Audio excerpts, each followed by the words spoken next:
debater e colocar esta minha defesa democrática ao mesmo tempo que colocar as diferenças de projeto que tem. E falando nisso, aproveitando que você falou que gostaria de debater com o ex-presidente, uma das maiores críticas do ponto de vista da esquerda com relação aos governos petistas, o governo Lula, o governo Dilma, foi um governo muito centrado na ideia de conciliação de classes, que evitou, muitas vezes, de ter um embate mais direto e mais duro com o capital, né? Falando, não, há dinheiro, há recursos para todo mundo, vamos seguir num jogo de ganha-ganha. Opa, a gente vivia num momento de uma explosão das commodities internacionais, havia dinheiro de sobra, agora não há mais, pelo menos até a gente sair da crise econômica, né? E aí uma pergunta, inclusive, do que você pretende? Você pretende retornar essa conciliação? Você pretende rever essa conciliação? Você acha que isso é viável, é possível? Ou você é crítico a isso, né? Até porque seria, talvez, até uma questão de debate entre você e o próprio Lula. Não, se eu acreditasse que esse modelo de conciliação é o melhor, ou ainda que possa ser reeditado, eu não teria me filiado ao PSOL, eu teria me filiado ao PT. Né? E buscaria fazer uma construção política pelo PT. Eu tenho uma divergência clara em relação a isso. Colocada para o próprio Lula, colocada publicamente inúmeras vezes. O que os governos fizeram, os 13 anos de governo do PT, você colocou aí de forma muito sintética, foi que existia, por conta de 4% de crescimento ao ano, pelas questões internacionais, China crescendo 2 dígitos, estourando, commodities lá em cima, mas também pela política de incentivo ao mercado interno, de crédito, as próprias políticas do governo Lula, houve um crescimento econômico de 4% ao ano, e isso permitiu ao governo garantir alguma coisa para os trabalhadores e para o andar de baixo, sem enfrentar os privilégios do andar de cima, com manejo orçamentário. Né? Quando chega a crise de 2008, o cobertor fica curto, não tem mais margem de manobra. E aí, a partir disso, e é isso que nós vimos nos últimos anos, o golpe, inclusive, é resultado desse cenário, uma disputa pelo fundo público que ficou menor, né? Quem se saiu, acabou o momento da conciliação e com o golpe inicia o momento da expoliação. Para enfrentar a expoliação não é com o retorno da conciliação, aliás, esse retorno não é sequer possível. Se iludem aqueles que é possível achar que tem ganha-ganha no Brasil. 2018 não é 2002. Não há possibilidade de reeditar isso. A única possibilidade de se avançar em direitos sociais e de se ter um projeto popular para o Brasil nesse momento é enfrentando privilégios. Enfrentando privilégios significa tocar em temas-chave, botar o dedo na ferida em questões históricas do Estado brasileiro. A começar pelo tema tributário. Né? O sistema tributário brasileiro é um dos mais regressivos do mundo. Ou seja, a sua primeira reforma seria tributária? A primeira medida que eu proporia no governo, Sakamoto, seria um plebiscito para revogar as decisões tomadas pelo governo ilegítimo de Michel Temer. Não é possível governar para as maiorias nesse país com uma emenda constitucional que diz que não se pode congelar investimento social por 20 anos. Não é possível ter um governo popular com essa legislação trabalhista vergonhosa de desmonte da CLT que foi aprovada no governo Temer. A soberania destruída, né? O pré-sal entregue, rendido para as empresas estrangeiras, a Amazônia sendo também tomada por elas, o bioma amazônico. Então, essa seria uma primeira medida. Agora, para sustentar uma política de investimento social no Brasil, que combata a desigualdade, que é o principal problema nacional, é preciso uma reforma tributária profunda. Né? Bancos pagam muito pouco de imposto no Brasil. Acionistas, corporações, né? Distribuição de lucros e dividendos. Desde 95, no governo Fernando Henrique Cardoso, acabou com a tributação de lucros e dividendos. Só este ano, a previsão, isso não é data esquerda, é o Credit Suisse, né, dá a previsão de 25 bilhões de dólares que vão ser levados para o exterior de distribuição de lucros e dividendos de empresas estrangeiras que estão aqui. 25 bilhões de dólares. Né? Está quase 100 bilhões de reais. Né? Então, isso daria para fazer política pública. Né? Mais transmissão de herança. Claro, imposto sobre herança. Né? Dizem que, olha, mas isso é coisa de comunista. Imposto sobre herança quer pegar na propriedade. Imposto sobre herança no Brasil é 8%. É definido pelos estados, mas a média é 8%. Sabe quanto é imposto sobre herança nos Estados Unidos? 40%. Estados Unidos não é bolivariano nem comunista. Não, nem comunista, tá certo? Dizer. Então, existem uns absurdos, uns gargalos na realidade brasileira que fazem do Estado brasileiro um Robin Hood ao contrário. Ele tira dos pobres pela tributação e dá aos ricos pelo sistema da dívida pública com juros exorbitantes, em que os bancos mamam na teta do Estado. É isso que acontece. Então, esse é um tema-chave e isso não é ganha-ganha. Isso é enfrentar privilégio. Não se governa o Brasil para as maiorias sem isso. Deixa eu aproveitar, só fazer um complemento disso, antes de passar, acho que a Laura quer perguntar. E é uma pergunta, não é uma pegadinha, mas é realmente uma dúvida que se tem quando um projeto de esquerda é debatido nesse nível no Brasil. Que é o seguinte, que quanto mais próximo da possibilidade real de você alcançar um segundo turno e ganhar, muitas pessoas falam que mais de centro as suas propostas para poder pegar muitas pessoas. Você acha que é possível fazer isso com o Congresso Nacional, essas propostas que você está tendo com o Congresso Nacional que a gente tem hoje? Eu não acho. Né? Eu acho o seguinte, primeiro, espero que o povo brasileiro promova uma renovação nesse Congresso Nacional. Tá aí o Jean e muitos outros e muitas que vão buscar produzir isso nesse processo eleitoral e travar essa batalha. Agora, o modelo de governabilidade no Brasil implodiu. Não é, o que implodiu com o golpe, o que está hoje em crise, né, não é apenas um pacto determinado, o que está em crise é a nova república. É o sistema político da nova república, que era baseado em arranjos que dependiam de um centro democrático que não existe mais. Eduardo Cunha implodiu o que poderia ser próximo de um centro democrático no Brasil. Né? E não há mais governabilidade possível para qualquer projeto de mudança. O governo Temer não é um rearranjo nas forças, o governo Temer é o fim de linha, é o esgotamento de um modelo, né? Num balcão a céu aberto. Por isso, não é possível um projeto de mudanças para o Brasil, um projeto para as maiorias que governe apenas a partir do Congresso Nacional. É preciso botar o povo no tabuleiro. É preciso pensar questões como plebiscitos e referendos para assuntos fundamentais, que existem em várias partes do mundo. Sim. Né? Existe na Venezuela, existe no Uruguai, existe na Suíça, existe nos Estados Unidos, existe na França.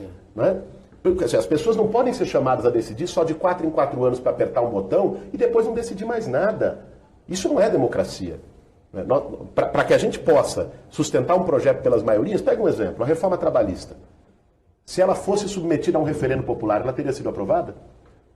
A emenda constitucional 95, que congela por 20 anos, a reforma da Previdência, nenhuma dessas teria apelo popular. Pega por outro lado, pega a legalização da maconha em uma série de estados americanos. Do aborto. Foi na base do cara votando. Das pessoas se colocando. Sim. Então, as pessoas têm... E hoje, a descrença e a desesperança que tem em relação à política tem a ver com esse abismo entre Brasília e o Brasil. Claro. Nós precisamos quebrar esse abismo trazendo as pessoas para participar da política. Só para acrescentar, entre Brasília e o Brasil, entre a Assembleia Legislativa do Rio de Janeiro e o seu povo, entre a Câmara de Vereadores e o seu povo, porque esse modelo, essa exaustão desse modelo, não se reflete só em Brasília, né? Se reflete também nos estados e nos municípios. É importante que se diga isso. Deixa eu te perguntar uma coisa. Eu vi no lançamento da tua candidatura, da tua pré-candidatura, aqui em São Paulo, tinha os caras do PT lá no meio. Pergunta, se o Lula não se candidatar ou não pudesse candidatar, se eventualmente estiver preso e tal, que é uma coisa que nós todos vamos lamentar muito, eu particularmente, e nos opor. Mas passa pela tua cabeça a possibilidade de você se tornar o próprio plano B na prática, não digo assim, porque o Lula vai... Mas passa pela tua cabeça a ideia de que petistas e militantes do PT acabem... Porque o PT está sem candidato, né? O plano, por enquanto, o que o PT está dizendo é o seguinte, só temos um plano, que é o Lula. Mas a pior pode ser que isso aconteça daqui a pouco, dia 14. Você está pensando em se tornar um candidato de uma parte, de um setor, de um segmento do PT, viabilizando como um plano B do PT? Laura, eu não acho que a gente deva naturalizar o processo da retirada do Lula e sair traçando cenários do que vai acontecer. Eu acho que nós temos que enfrentar essa ofensiva antidemocrática contra o Lula e defender efetivamente, não apenas da boca para fora, que o Lula possa ser candidato a presidente da República. Esse é um ponto. Né? Eu tenho boas relações com muita gente no PT, tenho muito respeito, né, por várias pessoas no PT, embora tenha diferenças políticas, né, e eu acho que o que cabe nesse momento é pensar numa unidade democrática. As diferenças de projeto elas estão postas na mesa, né, e elas não são apenas com o Lula como candidato ou como ex-presidente da República. São com políticas que o PT veio defendendo nesse tempo todo. Eu acho que faltou aprender as lições do golpe. Sim. Faltou isso. Teve um golpe e continua a mesma coisa. Está lá com o Eunício no Ceará. no palanque do PMDB, você leu com Jader Barbalho no Pará, com não sei quem, com o Renan. Sabe, parece que não aconteceu nada, né? Tá lá, continua achando que é possível compor com os bancos, com o andar de cima, fazer um novo pacto de conciliação no país. O PT não aprendeu essa lição, lamentavelmente, né? Eu acho que insiste nisso. E isso faz com que a gente esteja, nesse momento do debate eleitoral, em posições diferentes, né? Agora, eu acho que isso não pode em nenhum momento impedir uma unidade democrática. Todas as pré-candidaturas de esquerda, progressistas, têm o dever de compor uma unidade democrática em defesa do direito do Lula a ser candidato, contra a militarização da sociedade, que nós discutimos agora há pouco, contra manobras como o semi-parlamentarismo, que o STF quer botar ali uma parceria do Gilmar com o Temer, né, que está mal explicada até hoje. Tem uma série de ameaças hoje na sociedade que nós temos que estar junto, apesar das diferenças programáticas. Guilherme, uma última pergunta, pode ser? Uma sua, depois uma minha, a gente tem que encerrar, porque senão vão invadir o estúdio. A horda! A horda vai invadir o estúdio. Guilherme, um dos equívocos das candidaturas de esquerda, quando elas se tornam viáveis assim, para o executivo, né? Quando elas se tornam viáveis, quando elas se tornam possível, quando elas se desenham no horizonte como uma possibilidade, é ceder, é capitular às injunções dos conservadores, sobretudo no que diz respeito à pauta de costumes. É abandonar LGBTs, é não defender os direitos sexuais e reprodutivos das mulheres, é vir com um discurso mais ou menos em relação à legalização das drogas, é inclusive apagar pessoas como eu da campanha. Limar, não aparecer do lado para não comprometer. Eu não estarei numa campanha que abandone as pessoas no caminho. Nem eu, já. Que maravilha. Hipótese nenhuma. Então, já disse outras vezes, mas reitero aqui para que o compromisso fique público. Assim, não acho que há uma proposta de esquerda que honre o seu nome, que não defenda o direito das mulheres de decidir sobre o seu próprio corpo, que não defenda a diversidade sexual e combata a LGBTfobia, não é? Que não defenda a igualdade racial e combata o racismo no país, né? Que não defenda esses temas que podem parecer espinhosos para alguns, ou que não critique até o último momento a guerra às drogas. Né? Esses temas que podem parecer espinhosos eleitoralmente, mas que se a gente quer construir um novo projeto de sociedade, eles precisam ser postos na mesa, de maneira transparente. E eu vou te querer na minha campanha até o último momento. Estaremos juntos. Tenho duas perguntas rápidas assim, para a gente encerrar, né? E tentar pedir para você responder da forma mais objetiva possível. A primeira é a seguinte: é claro que em temas como emprego e segurança devem ser duas grandes marcas nessas eleições por conta das preocupações de boa parte dos brasileiros. Agora, existe um tema que ele não sai ainda... circula junto à classe média, que é a questão, e é importante, que é a questão do combate à corrupção. Você daria apoio à Lava Jato, se eleito? Sakamoto, eu acredito que a Lava Jato, enquanto experiência, enquanto tentativa de combate à corrupção, muito bem. O problema é quando ela toma um caráter político e se torna uma ferramenta de perseguição política, de selecionar acusados. Isso eu não acho razoável. Isso eu sou contra. A politização da justiça não deve ser defendida por ninguém. E, lamentavelmente, a Lava Jato descambou para isso. Todo combate à corrupção é bem-vindo. Todos e todas que sejam pegos com a boca na botija da corrupção têm que ser punidos, independente da coloração partidária. Lamentavelmente, a Lava Jato tomou um caminho que não fez essa independência. Eu não vi nenhum tucano preso até hoje. Até aqui. Não estão presos, com provas contundentes. Quem está para ser preso é o Lula, mas eu não vi uma mala de dinheiro do Lula, eu não vi um extrato de conta da Suíça do Lula, eu não vi uma gravação telefônica do Lula, como vimos do Aécio, como vimos do Temer. O Temer está na presidência da República, o Aécio está no Senado Federal. Então, não dá para ter seletividade e tratar as pessoas através da política. Juiz não pode se comportar como chefe de partido político. Não pode ser amiguinho, né? E ser amigo de outros com vescotes. E aparecer com vescotes e risos. Isso não dá. Agora, queria só complementar com uma coisa. Eu acho que o combate à corrupção precisa ser fortalecido no país.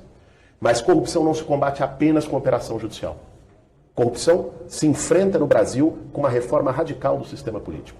Uma reforma profunda, de cima a baixo do sistema político, que acabe com a apropriação privada do público. O centro da corrupção são mecanismos em que as corporações sequestram o Estado, sequestram o bem público. É aí que nós temos que mexer com uma profunda reforma política no Brasil. E por fim, você fez, na verdade, não é que você fez o caminho inverso, mas eu cresci, o Guilherme mora no bairro que eu cresci, né, a poucas ruas de distância de onde os meus pais moram, e que é o Campo Limpo. Não precisava dizer, mas tudo bem. Não, mas tipo, a gente foi fazer gravação da Havana lá, lembra já, né? Já foi dito aqui várias vezes, etc e tal, né? Na Barreira não se mete a besta no Campo Não se lembra, não, né? Tipo, passou da Francisco Morato, a história é diferente, gente. O papo é outro. Essa é uma história bem diferente. Mas é o seguinte, eu fiz, por exemplo, eu cresci quase com 30 anos, saio do Campo Limpo, venho morar na região central. Você vem de uma família que morava na região central, né, e se mudou para o Campo Limpo. Depois de uma certa idade, se mudou, casou, tem filho, tudo lá.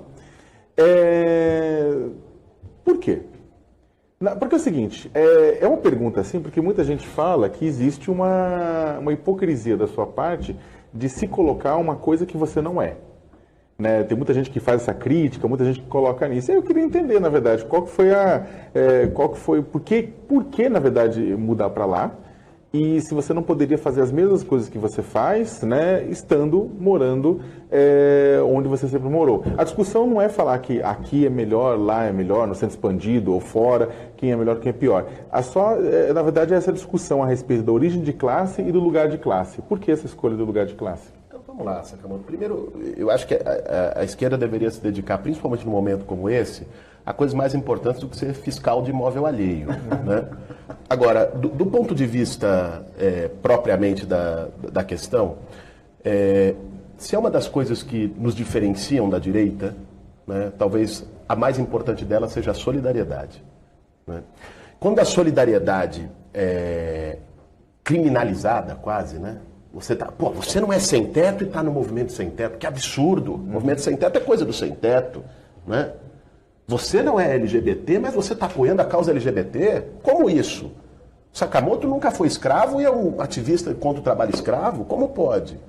Quando a solidariedade, a capacidade de encampar causas que não são originalmente suas, quando isso é estranhado, é sinal de que nós estamos num mau momento. Né? A pergunta deveria ser a oposta. É por que tanta gente não se indigna com 6 milhões de pessoas sem casa no Brasil? Não porque alguém se indignou. Eu me juntei ao movimento sem teto e com muito orgulho. O que eu aprendi, a maior parte do que eu aprendi na minha vida, eu aprendi nas ocupações de terra. Com pessoas simples, às vezes iletradas. Foi o maior aprendizado que eu tive. Para mim isso é essencial. Eu tenho um orgulho e nunca, jamais vou deixar isso para trás. Essa é a minha experiência, essa é a forma como eu construí a minha vida pessoal e política. Foi aí que eu tive as minhas filhas, foi aí que eu me casei, foi aí que eu construí minha família, essa é a minha vida. E tem outra, né, Guilherme? Os caras, um dos problemas da esquerda é que a esquerda saiu da periferia, né? A questão deveria ser essa, não é porque o militante de esquerda está na periferia, né? Porque tem um monte de militância de esquerda que não quer ir para a periferia, não quer pisar no barro, não quer fazer trabalho de base. Talvez a gente esteja tão mal assim hoje, em parte, por essa questão. E eu acho assim, Sakamoto, eu tive oportunidades, né? Estudei em bons colégios, meus pais são médicos, vim de família de classe média, não tenho tampouco nenhuma vergonha, nenhuma culpa em relação a isso, não.